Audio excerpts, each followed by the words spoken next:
আসসালামু আলাইকুম। আজকে আমরা কথা বলবো প্রথম বর্ষের অর্গানিক কেমিস্ট্রি কোর্স সম্পর্কে। তো যারা প্রথম বর্ষে আছো 24-25 সেশনে তোমাদের পেইড কোর্স খুব শীঘ্রই শুরু হয়ে যাবে। তোমরা পেইড বেস সম্পর্কে জানার জন্য আমার পেজ বা হোয়াটসঅ্যাপে নক দিতে পারো। আর এর আগে আমিও একটা ভিডিও দিয়েছিলাম এবং বলেছিলাম যে অর্গানিক কেমিস্ট্রির উপরে কিছু ভিডিও আমি আপলোড করব, বাট ব্যস্ততার জন্য আমার ওই রকম সময় হয়ে ওঠে নাই। তো এখন ট্রাই করব কিছু দেওয়ার জন্য। আচ্ছা, তো এখন চলো, যারা হচ্ছে 23-24 সেশনে ছিল, তো ওদের আমি হচ্ছে 2টা বেচ পড়িয়েছি। মোটামুটি 55 জনের মতো অর্গানিক কেমিস্ট্রি পড়েছে। তো আমি যে কোনো course, not only organic chemistry, যে কোনো একটা কোর্স যখন আমি নেই বা পড়াই, শুরুতে হচ্ছে আমি সাজেশন দিই না। এটা যে কোনো সাবজেক্টের জন্য। এখন প্রশ্ন হতে পারে যে আপু, শুরুতে আপনি কেন সাজেশন দেন না, বা শুরুতে সাজেশন দিয়ে পড়ালে হয়তো আমাদের জন্য বেটার হবে। বাট আমার পড়ানোর স্টাইলটা একটু অন্যরকম। প্রথমত আমি হচ্ছে, যেরকম প্রথম বর্ষে অর্গানিক কেমিস্ট্রিতে হচ্ছে টোটাল 12টা চ্যাপ্টার আছে। এই 12টায় আমি পড়াবো, তবে সবথেকে ইম্পর্ট্যান্ট যে চ্যাপ্টারগুলো, যেগুলো থেকে প্রতি বছরই প্রশ্ন হয়, ওই চ্যাপ্টারগুলো হচ্ছে আমরা আগে পড়ব। আচ্ছা, যেরকম হচ্ছে অ্যালকিন, তারপর ডাইন, অ্যালকিন, এটা কিন্তু হচ্ছে আগের যে যারা পড়েছে ওদের রিলেটেড সাজেশন, বাট যখন তোমরা পড়বে তোমাদের সাজেশনটা আবার চেঞ্জ হয়ে যাবে। কারণ যারা আগের বছর এক্সাম দিয়েছে ওইটা অ্যানালাইসিস করে তারপরে হচ্ছে তোমাদেরটা দিতে হবে। তো অ্যালকিন এগুলো থেকে অনেক সময় কম্বাইন্ড আকারে সেট হয়। হাইড্রোক্সিল যৌগ আছে, অ্যাসিড যৌগ আছে, তারপরে কার্বনিল, এই যে চ্যাপ্টারগুলো রয়েছে এগুলো থেকে প্রতি বছরই প্রশ্ন হয়। এখন যখন হচ্ছে, তারপর আমি এটা একদম ফাইনালি সবার শেষে যেয়ে দিব। তো যখন হচ্ছে আমরা ইম্পর্ট্যান্ট একটা চ্যাপ্টার পড়া শুরু করি, যেমন হচ্ছে অ্যালকেন দিয়ে আমরা প্রথম স্টার্ট করেছিলাম, ঠিক আছে? তো একটা চ্যাপ্টারকে আমি যেটা করি সেটা হচ্ছে স্টেপ বাই স্টেপ ভাগ করে নিই, ঠিক আছে? তো প্রথম আমি যে পার্টটা করি সেটা হচ্ছে একদম মোস্ট ইম্পর্ট্যান্ট। মানে এখান থেকে যেটা হয় যে আমি সবসময় বলি যে কোশ্চেনের যে ধারা সেটা হচ্ছে 2টা ওয়েতে করে। একটা হচ্ছে ট্রেডিশনাল ওয়ে বলতে হচ্ছে যেরকম ধারাবাহিক যে নিয়ম, যে ইম্পর্টেন্ট কোশ্চেন তার মানে হচ্ছে এটা এবছর দিবে, এরকম টাইপের। তবে কোশ্চেনের প্যাটার্নটা হচ্ছে 2 ধরনের হয়। এটা ফার্স্ট ইয়ার থেকে মাস্টার্স পর্যন্ত কেমিস্ট্রির যে কোনো একটা সাবজেক্টের মধ্যে বা 2টা সাবজেক্টের মধ্যে সব সময় এটা করবে যে প্রচলিত যে নিয়ম বা ট্রেডিশন ওইটা ভঙ্গ করবে, অর্থাৎ মুখস্থ টাইপের যে কোশ্চেন আছে সেই কোশ্চেনগুলো হচ্ছে দিবে। এখন যেরকম হচ্ছে অ্যালকেন থেকে প্রথমত যদি হচ্ছে স্ট্যান্ডার্ড ওয়েতে প্রশ্ন হয় এবং ইম্পর্টেন্ট ধাঁচের হয়, তাহলে অবশ্যই আমি এটাকে ফার্স্ট যে স্টেপ আছে ওইখানে রাখবো। তো এই চ্যাপ্টারটা, অ্যালকেন চ্যাপ্টারটা আমরা হচ্ছে 3টা স্টেপে পড়েছিলাম। প্রথম যে পার্টটাতে ছিল এটাতে প্রস্তুত প্রণালী, এবং এটা আমি স্টার মার্ক করে দিয়েছিলাম। নেক্সটে আমি হচ্ছে ট্রাই করব আগের বছরে যে এক্সামটা হইলো, মানে আমি যে কোর্সটা পড়িয়েছি এটার সাথে আমার সাজেশন থেকে যে সবগুলো কোশ্চেন কমন ছিল এটা নিয়ে একটা ভিডিও বানিয়ে আমি দেখাবো। আচ্ছা, তো এখানে প্রস্তুত প্রণালী, আণবিক গঠন, ওটস বিক্রিয়া, যেগুলা হচ্ছে খুব বেশি ইম্পর্টেন্ট থাকে, এটা আমি পরে সাজেশনেও 100% লিখে দিই যে এটা হচ্ছে আসবে এরকম। অ্যালকেনের ভৌত ধর্ম, মিথেনের শিকল বিক্রিয়া কৌশল। সেকেন্ড পার্টে আমরা পড়েছিলাম কনফরমেশন নিয়ে। এই কনফরমেশনের মধ্যে এন বিউটেনের কনফরমেশন। এখন যখন ওরা পড়েছিল তখন অ্যাফিলিয়েটেড 22-এ এই কোশ্চেনটা চলে আসছিল। তো যেহেতু এটা চলে আসছিল তার মানে যদি রিপিট হইতো তখন ওরা পাইতো, আদারওয়াইজ হচ্ছে পাওয়ার পসিবিলিটি থাকে না। সো তোমাদের জন্য আবার এই কোশ্চেনটা ইম্পর্টেন্ট হয়ে গেছে। কনফরমেশনের যে স্থায়িত্বের নিয়ামকগুলো রয়েছে, ভেরি ভেরি ইম্পর্টেন্ট। ইথেন বিউটেনের কনফরমেশন, সাইক্লোহেক্সেনের কনফরমেশন। তো অনেক সময় কি করে, শুধু কনফরমেশন থেকেই একটা সেট করে দেয়, ঠিক আছে? এটাও কিন্তু অ্যাফিলিয়েটেড 22-এ আসছিল, সো এই জন্য আমি দিয়েছিলাম রিপিট হলে। সো অনেক সময় দেখা যায়, তো তোমাদের সময় এই পার্টটা এবার ইম্পর্টেন্ট হয়ে গেছে যে এখান থেকে এবার একটা সেট হয়ে যাবে ইনশাল্লাহ। তারপরে আমরা যেটা ভাগ করেছিলাম একদম লাস্ট স্টেপে, যেগুলো হচ্ছে 2 মার্কসের কোশ্চেন আসতে পারে, বা একটু হচ্ছে মুখস্থ টাইপ পার্থক্য, যেমন কনফিগারেশনের পার্থক্য, প্রতিসম কার্বন মেসোযৌগ। এই জন্য এটাকে হচ্ছে আমি একদম লাস্ট স্টেপে রেখেছি। ঠিক সিমিলারলি এইরকমভাবে প্রত্যেকটা চ্যাপ্টার আমরা হচ্ছে ভাগ ভাগ করে শেষ করব। শেষ করার পরে যেমন এই যে চ্যাপ্টারটা যারা হচ্ছে 23-24 সেশনে ছিল, এই চ্যাপ্টারটা খুবই ইম্পর্টেন্ট ছিল এবং আমি বলেছিলাম এখান থেকে একটা সেট হবে এবং এটা হয়েছিল। তো এই যে প্রত্যেকটা কোশ্চেন এটা আমি পুরা আগে পড়ানোর পরে হচ্ছে একটা চ্যাপ্টার শেষ হবে এবং একটা চ্যাপ্টারে এইভাবে হচ্ছে কোশ্চেনগুলো এখানে দেওয়া হবে। আচ্ছা, এটা দেওয়ার পরে যেটা হয় একদম যখন আমাদের বই সম্পূর্ণটা শেষ হয়ে যায়, তারপরে হচ্ছে আমরা শর্ট যে সাজেশন যেটা আছে এই সাজেশনের উপরে আবার অ্যানালাইসিস আলাদা করে ক্লাস নেওয়া হয়। যেরকম হচ্ছে এখানে অ্যালকিন চ্যাপ্টার থেকে কী কী ইম্পর্টেন্ট প্রশ্ন কী কী আসতে পারে, কোনগুলা একদম 100% ইম্পর্টেন্ট। যেমন অ্যালকিন প্রস্তুতি এটা কিন্তু আসছিল এবং আমি এটা 100% দিয়েছিলাম। আর রাসায়নিক বৈশিষ্ট্য দ্রুত বিক্রিয়ায় যে 100%, এই কোশ্চেনটাও কিন্তু আসছিল। এটা আমি হচ্ছে ওদের যখন বিগত ইয়ারের টেস্ট ইন কোর্সের কোশ্চেনগুলো মার্ক করে পড়িয়েছিলাম, ওই কোশ্চেনের আরেকটা আছে, বিগত ইয়ারের কোশ্চেনের সেট আছে, এটা আমার সামনে এখন হাতে নাই। তো ওইটাতে এটা ছিল, এটা রিপিট করেছিল। তো এই যে ইম্পর্টেন্ট কোশ্চেনগুলো যেগুলো হয় এগুলা হচ্ছে পড়ানোর পরে একদম ফাইনালি, কারণ অনেক স্টুডেন্ট আছে যারা হচ্ছে পুরা 12টা চ্যাপ্টারই পড়তে পারবে না। 12টা চ্যাপ্টার পড়া লাগে না যদিও, কিন্তু ইম্পর্টেন্ট যে চ্যাপ্টারগুলো আছে মোটামুটি বেসিক, ওইগুলো কিন্তু ভালো রেজাল্ট করার জন্য মানে পড়া উচিত। তো একদম লাস্টে যে আমি হচ্ছে আবার এটা বলে দিই, যারা হচ্ছে আর হচ্ছে যারা খুব বেশি লোড নিতে পারবে না তারা যেগুলো হচ্ছে 100% আর 3 স্টার দেওয়া আছে ওগুলা পড়লেই হয়ে যাবে ইনশাল্লাহ, ওগুলো কমন থাকে। আচ্ছা, এখন আমরা হচ্ছে কিছু কোশ্চেন দেখি এই চ্যাপ্টার থেকে। তো এখানে যে মুখস্থ টাইপ কোশ্চেন যদি হয় তখন এই টাইপের প্রশ্ন আসে যে অ্যালকেনের প্রস্তুত প্রণালীগুলো লিখো। তো এই কোশ্চেনটা হচ্ছে দুইভাবে আসতে পারে। একটা হচ্ছে সরাসরি বলে দিবে যে অ্যালকেনের প্রস্তুত প্রণালীগুলো লিখো, ঠিক আছে। আরেকটা যেটা হইতে পারে এর ভিতরের যে পয়েন্টগুলো আছে, যেরকম হচ্ছে গ্রিগনার বিকারকের সাহায্যে, তারপরে হচ্ছে কুফ সংশ্লেষণের সাহায্যে, একটা হচ্ছে ওটস বিক্রিয়ার দ্বারা। সো এগুলো কিন্তু আলাদা করে প্রশ্ন হয়। ওটস বিক্রিয়াটা কিন্তু ভেরি ভেরি ইম্পর্ট্যান্ট এবং এটা 2 মার্কসের জন্য আলাদা করে প্রশ্ন হয়।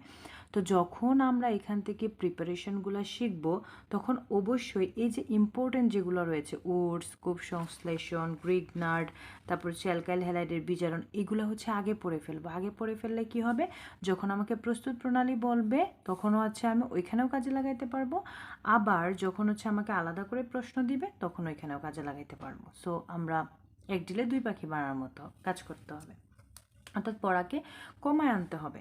আচ্ছা, তো এখন এখানে আমার একটা প্রশ্ন, যেটা প্রথম পয়েন্ট, সেটা হচ্ছে অসম্পৃক্ত হাইড্রোকার্বন থেকে। এখন প্রথমত হাইড্রোকার্বন বিষয়টা আমরা আগে বুঝি। হাইড্রোকার্বন মানে হচ্ছে কার্বনের সাথে অবশ্যই আমার কে থাকবে, হাইড্রোজেন থাকবে। যখন কার্বনের সাথে হাইড্রোজেন থাকে তখন সেটাকে বলা হয় হচ্ছে হাইড্রোকার্বন। আচ্ছা, এখন এই হাইড্রোকার্বনটা সম্পৃক্ত হইতে পারে, অসম্পৃক্তও হইতে পারে। তো আমার যে পয়েন্ট আছে সেখানে বলছে অসম্পৃক্ত হাইড্রোকার্বন থেকে। অসম্পৃক্ত, আচ্ছা, সম্পৃক্ত মানে হচ্ছে কার্বনের সাথে যে কার্বনটা থাকবে সেটা সিঙ্গেল বন্ধন মানে একক বন্ধন দ্বারা যুক্ত থাকবে, তখন সেটা হচ্ছে সম্পৃক্ত থাকবে। অর্থাৎ হাইড্রোকার্বন হলে কার্বনের সঙ্গে হাইড্রোজেনটা যুক্ত থাকবে এবং সেটা একক বন্ধন দিয়ে। আর অসম্পৃক্ত হলে কার্বন কার্বন ডাবল বন্ড কি করবে, দ্বিবন্ধনের সাহায্যে হইতে পারে, অথবা কার্বন কার্বন ট্রিপল বন্ড হইতে পারে, তাই না। সো যেরকম হচ্ছে আমরা ইথিন দেখি, তারপর হচ্ছে প্রোপিন দেখি, আবার অসম্পৃক্তর মধ্যে হচ্ছে প্রোপাইন দেখি। সো এইদেরকে বলা হয় অসম্পৃক্ত হাইড্রোকার্বন। তো প্রথম পয়েন্ট আমাকে বলে দিছে অসম্পৃক্ত হাইড্রোকার্বন থেকে, তার মানে আমি কি করব, অ্যালকিন থেকে আমরা পাবো হচ্ছে অ্যালকেন। আচ্ছা, তো এইবার আমি আরেকটা ট্রিক্স এখানে শেয়ার করি। যখন আমরা অ্যালকিন চ্যাপ্টারে যাব, তারপর হচ্ছে আমার অ্যালকাইন চ্যাপ্টার আছে। সো অ্যালকাইন চ্যাপ্টারে যখন হচ্ছে আমরা প্রস্তুতি পড়ব তখন ওইখানে আমরা শিখব কি জানো, যে কার্বন ট্রিপল বন্ড কার্বন, অর্থাৎ আমি অ্যালকাইন থেকে অ্যালকিন পাবো। আর এখন এই অ্যালকেন চ্যাপ্টারে আমরা কি শিখলাম, যে অ্যালকিন থেকে আমরা অ্যালকেন পাই। তার মানে এই যে পয়েন্টটা, এই পয়েন্টটা আমার অ্যালকেন চ্যাপ্টারেও কাজে লাগলো, অ্যালকিনের মধ্যেও লাগলো এবং অ্যালকাইনের মধ্যেও লাগলো। সো এই পয়েন্টটা আমার বোধ জায়গাতে আমি কাজে লাগাতে পারতেছি। আচ্ছা, তো প্রথম পয়েন্ট আমাকে কি বলছে যে আমার এখানে অ্যালকিন থাকবে, অসম্পৃক্ত হাইড্রোকার্বন, অ্যালকিনের সঙ্গে হাইড্রোজেন যুক্ত হবে। ঠিক আছে, এটা হচ্ছে আমার বেসিক পার্ট বিক্রিয়ার, এটা মনে রাখতে হবে যে কার সাথে বিক্রিয়া করে কি উৎপন্ন করছে। ঠিক আছে, আচ্ছা, আর এখানে প্রভাবকগুলা মনে রাখতে হবে, প্লাটিনাম, তারপরে হচ্ছে প্যালাডিয়াম, নিকেলের উপস্থিতিতে 150 থেকে 250 ডিগ্রি সেলসিয়াস তাপমাত্রায় যখন আমরা হিট দিব তখন এখানে হচ্ছে আমার অ্যালকেন উৎপন্ন হবে। ঠিক আছে, অ্যালকেন। তো এখন এই অ্যালকিন হচ্ছে আমার প্রতীক সংকেত CnH2n, আর অ্যালকেনের হচ্ছে CnH2n+2। এখন n এর ভ্যালু যখন আমরা এখানে 2 বসাবো, C2H2 × 2 মানে 4, মানে হচ্ছে ইথিন। হাইড্রোজেনের সঙ্গে বিক্রিয়া করবে, বিক্রিয়া করে এখানে অ্যালকিন C2H2 × 2 মানে হচ্ছে 4 আর যোগ 2 C2H6। তো এই এথিনকে আমরা আবার কিভাবে লিখতে পারি, কার্বন ডাবল বন্ড, যেহেতু অ্যালকিন, তাই না? তাহলে এখানে হাইড্রোজেন 2টা, এখানে হাইড্রোজেন 2টা, হাইড্রোজেনের উপস্থিতিতে বিক্রিয়া করবে, বিক্রিয়া করে হচ্ছে আমার এখানে ইথেন উৎপন্ন করবে। আচ্ছা, এখন যদি আমরা 3 কার্বন বিশিষ্ট একটা নেই, 1 2 3, ঠিক আছে। আচ্ছা, এখন এখানে হচ্ছে আমার ডাবল বন্ড আমি প্রান্তে দিলাম। তো নর্মালি আমরা কি জানি যে একটা কার্বনের হাত কয়টা থাকে, 4টা, যোজনী, তাই না? তো নর্মালি হচ্ছে carbon C6 1s2 2s2 2p2 2 4 আর 2 কত 6। তো হুন্ডের নীতি অনুসারে এই যে পি অরবিটাল আছে এটাকে আমরা ভাঙতে পারি 2px 2py and 2pz। তো এই 1s2 আর বাকি যে দুইটা 4টা আছে এগুলো কি করবে, বিজোড় সংখ্যকভাবে প্রত্যেকটার মধ্যে যাবে। আর এখানে যে কার্বনের হাতগুলা হয়েছে আমার, এই যে বিজোড় ইলেকট্রনগুলো আছে এখানে 4টা, এই হচ্ছে আমার কার্বনের হাত 4টা। তো এখানে আমরা খেয়াল করি এই যে প্রান্তের যে কার্বনটা আছে 2টা হাত দিয়ে ফিল আপ হয়েছে, তাহলে তার আর 2টা হাত খালি আছে। এই 2টা হাতে কাকে ধরবে, হাইড্রোজেনকে ধরবে। তাহলে এই হচ্ছে 2টা, তার মানে 2টা, আর এখানে 2টা 4টা ফিল আপ হয়ে গেছে। এখানে দেখো তো এই কার্বনের অলরেডি 3টা, এখানে 2টা, এখানে একটা, 3টা, তাহলে তার লাগে কয়টা, একটা, তাহলে একটা হাইড্রোজেন। এখানে দেখো একটা হাত আছে, তাহলে তার বাকি হাত কয়টা খালি, 3টা খালি, 3টা হাতে কে বসবে, হাইড্রোজেন বসবে। এই হচ্ছে আমার প্রোপিন হয়ে গেল। এবার প্রোপিনের সঙ্গে হাইড্রোজেনের উপস্থিতিতে বিক্রিয়া করবে, বিক্রিয়া করে আমার এখানে কে উৎপন্ন হবে, প্রোপেন। আচ্ছা, তাহলে প্রোপেন মানে হচ্ছে এই কার্বনগুলো সিঙ্গেল বন্ধন বা একক বন্ধন দ্বারা যুক্ত থাকবে। এখন আমরা জানি কার্বনের হাত 4টা, তাহলে আমরা হাতগুলা দিয়ে দিই, এখানে 2টা আছে আর 2টা লাগে, এখানে একটা আছে, এখানে আর 3টা লাগে। তাহলে এই হচ্ছে আমার hydrogen, hydrogen, hydrogen, hydrogen, hydrogen, hydrogen. তাহলে এটাকে আমরা কি লিখতে পারি, CH3 CH2 CH3, এই উৎপন্ন হয়ে গেল আমাদের প্রোপেন। আচ্ছা, আরেকটা ইম্পর্টেন্ট পয়েন্ট আছে, সেটা হচ্ছে অ্যালকাইল হ্যালাইড থেকে। এখন অ্যালকাইল হ্যালাইড, তো নর্মালি এটা হচ্ছে আমরা জানি কি মিথেন, তাই না? তো মিথেন হচ্ছে আমার একটা অ্যালকেন কম্পাউন্ড। এখন এই যে কার্বনের সাথে 4টা হাইড্রোজেন যুক্ত আছে, আমি যদি এখান থেকে একটা হাইড্রোজেন সরিয়ে নেই, বের করে নেই, তাহলে বিষয়টা এরকম দাঁড়ায় না, কার্বনের সাথে 3টা হাইড্রোজেন, হাইড্রোজেন, হাইড্রোজেন আর একটা হাত ফাঁকা, এটাকে আমরা এভাবে লিখতে পারি না, CH3 এরকম। সো এই যে পার্টটা উৎপন্ন হয়েছে, যখন অ্যালকেন থেকে একটা হাইড্রোজেন আমরা বের করে দিচ্ছি তখন এই যে মূলকটা পাচ্ছি, এই মূলকটাকেই বলা হয় হচ্ছে অ্যালকাইল মূলক, অ্যালকাইল মূলক। এটাকে CH3 দিয়ে লেখা যায় অথবা আর দিয়েও লেখা যায়। তো আমাকে কি বলছে যে অ্যালকাইলের সাথে হ্যালাইট। আচ্ছা, হ্যালাইট মানে হচ্ছে আমার এখানে হেলুজেন জাতীয় যে কম্পাউন্ড ওরা যুক্ত হবে। তো হেলুজেনের মধ্যে কি আছে, ফ্লোরিন, ক্লোরিন, ব্রোমিন, আয়োডিন, এরকম যে কম্পাউন্ড এরা হচ্ছে হেলুজেন। তাহলে অ্যালকাইল হ্যালাইট মানে হচ্ছে এই যে আমার CH3 লিখলাম আর এই যে একটা হাত ফাঁকা খালি, এই হাতে সে কাকে ধরবে, হেলুজেন জাতীয় কম্পাউন্ডকে ধরবে। ঠিক আছে, সেটা ধরতে পারে সে ব্রুমিনকে, ধরতে পারে সে ফ্লোরিনকে, ক্লোরিনকে। সো এই যে কম্পাউন্ডগুলো ধরবে, এটা আমি হচ্ছে মিথেন থেকে সরিয়ে মিথাইল দিয়ে করিয়েছি। আবার যদি হচ্ছে আমরা 3 কার্বন বিশিষ্ট নেই, তাহলে 3 কার্বন বিশিষ্ট আমার এখানে কি ছিল, প্রোপেন ছিল, তাই না? প্রান্তের যে 3টা হাইড্রোজেন, এখান থেকে একটা রিমুভ হয়ে যাবে, CH2 হবে, যে হাতটা ফাঁকা হবে ওটা দিয়ে ব্রুমিনকে ধরবে। তাহলে যদি আমরা এটা লিখি CH3 CH2, এই যে প্রান্তে যে এখানে 3টা হাইড্রোজেন ছিল, একটাকে সরায় দিবে, সরায় দিলে কয়টা, 2টা, আর একটা হাত ফাঁকা হচ্ছে, এই ফাঁকা হাতে সে ধরলাম একটা হেলুজেনকে নিল, ব্রোমিনকে নিল। তাহলে প্রোপেন ছিল প্রথমে, প্রোপেন থেকে একটা হাইড্রোজেন সরে যাওয়ায় সে কি হয়ে গেল, অ্যালকাইল, মিন প্রোপাইল। আচ্ছা, এখন এই যে হেলুজেন আছে ব্রুমিন, এটা হচ্ছে অ্যালকাইল হ্যালাইড ফর্মেশন করবে, তার মানে কি প্রোপাইল ব্রোমাইড, প্রোপাইল ব্রোমাইড, ঠিক আমরা অ্যান প্রোপাইল ব্রোমাইড বলতে পারি। তো এইটার সাথে এই যে অ্যালকাইল হ্যালাইড, এটা হচ্ছে বিজারণ বিক্রিয়া দেয়। বিজারণ মানে অবশ্যই আমার এখানে হাইড্রোজেনের প্রেজেন্ট থাকবে। এখানে আমি জিঙ্ক হাইড্রোজেন ক্লোরাইড প্রভাবক হিসেবে ইউজ করেছি, সো আমার এখানে হাইড্রোজেনকে আনতে হবে। তো আনলে এই যে এন প্রোপাইল ব্রোমাইডটা ছিল, এই বিজারণের ফলে এই অ্যালকাইল হ্যালাইড বিজারিত আমরা কি কার প্রস্তুতি পড়তেছি, অ্যালকেনের। তার মানে এখানে কি উৎপন্ন হবে, অ্যালকেন উৎপন্ন হবে। সো এই এন প্রোপাইল ব্রোমাইড থেকে উৎপন্ন হইল প্রোপেন। আর এই যে আমার হাইড্রোজেন দিয়ে আমি বিজারণ করেছিলাম, তো দেখো এখানে কয়টা হাইড্রোজেন আছে, আমি 2 হাইড্রোজেন দিয়ে ব্র্যাকেটে দেখিয়েছি, ঠিক না, 2 হাইড্রোজেন। আচ্ছা, তার মানে একটা হাইড্রোজেন ব্রুমিনের সঙ্গে যে হাইড্রোজেন ব্রুমাইড আকারে বের হয়ে চলে যাবে, এবং বাকি যে আরেকটা হাইড্রোজেন থাকবে ওই হাইড্রোজেন এসে এটার সঙ্গে যুক্ত হয়ে CH2 ছিল CH3 বানায় দিল, ঠিক আছে, এই যে প্রোপেন হয়ে গেছে। সো এইভাবে বুঝে পড়লে বিষয়গুলো মনে থাকবে। আচ্ছা, তারপরে হচ্ছে গ্রিগনাট বিকারকের সাহায্যে আছে, এটা আমরা পরে দেখব পরের ক্লাসে। আচ্ছা, এখন কূপ সংশ্লেষণ যেটা, এটাও অনেক ইম্পর্ট্যান্ট। ওটস বিক্রিয়া, আমি ওটস বিক্রিয়াটা একটু বলে দিই। অ্যালকাইল হ্যালাইডের ইথারীয় দ্রবণে সোডিয়ামের ছোট ছোট টুকরা যোগ করে উত্তপ্ত করলে অ্যালকেন উৎপন্ন হয়। অর্থাৎ এই যে আমরা অ্যালকাইল হ্যালাইড পড়ে আসছি একটু আগে, এটার সাথে আমরা কাকে নিব, সোডিয়ামকে নিব। সোডিয়ামকে নিয়ে এবং আমার প্রেজেন্ট থাকতে হবে শুষ্ক ইথারের উপস্থিতিতে। আচ্ছা, এখন এখানে 2RX মিন আমি এটা বোঝাচ্ছি যে অ্যালকাইল হ্যালাইড কয়টা নিয়েছি আমি, 2টা। অর্থাৎ এরকম এরকম অ্যালকাইল হ্যালাইড এখানে একটা আছে, এখানে একটা আছে, এরকম আর কি। তো এর সঙ্গে আমি কয় অণু সোডিয়াম নিয়েছি, 2 অণু সোডিয়াম। তাহলে এই সোডিয়াম এবং হেলোজেন, ঠিক আছে। তো নর্মালি এই যে অ্যালকাইল ধরো ফর এক্সাম্পল এখানে আমার একটা কার্বন আছে CH3 আকারে, আর হেলোজেন হিসেবে ধরলাম আমরা ব্রোমিন বা ক্লোরিন আছে। তো এদের মধ্যে এই যে কার্বন আছে, তারপরে এখানে হচ্ছে ব্রোমিনের যে পার্টটা বন্ধন, একটা বন্ধন মানে হচ্ছে এখানে 2টা ইলেকট্রন শেয়ারিং করছে। তো যেহেতু ব্রোমিন মোর ইলেকট্রোনেগেটিভ বন্ডের ইলেকট্রনগুলো নিয়ে নিলে ও হচ্ছে মাইনাস হয়ে যাবে, আই মিন হেলোজেনটা হচ্ছে মাইনাস হয়ে যাবে। আর এইখানে আমরা যে সোডিয়ামটা ইউজ করেছি এটা তো ধাতু পজিটিভের মতো, তাহলে সোডিয়াম আর এই হেলোজেন মিলে সোডিয়াম হ্যালাইড ফর্মেশন করবে। আর এখানে বাকি যে আরগুলা ছিল 2টা, ওরা মিলে হচ্ছে আমার এখানে অ্যালকেন ফর্মেশন করবে, এই যে আর এবং আর।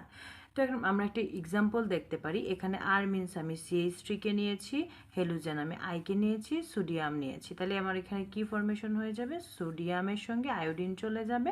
আর এখানে আমার যে CH3টা ছিল 2টা করে, এই CH3 একটা CH3 সঙ্গে যুক্ত হয়ে কি ফর্মেশন করবে, ইথেন। সো এই হলো আমাদের প্রিপারেশন বা প্রস্তুতির যে ইম্পর্টেন্ট পার্টগুলো। এছাড়াও এখান থেকে আরও কিছু ইম্পর্টেন্ট প্রশ্ন হয়, যেমন অ্যালকেনকে প্যারাফিন কেন বলা হয়। তারপরে আরেকটা প্রশ্ন আসে যে অ্যালকেন পানিতে দ্রবীভূত কেন হয় না। এগুলো খুব ইম্পর্টেন্ট প্রশ্ন এবং এগুলো 2-এর জন্য হয়। অ্যালকেন কেন পানিতে দ্রবীভূত হয় না। তারপরে আরেকটা কোশ্চেন আছে হচ্ছে অ্যালকেনকে প্যারাফিন কেন বলা হয়।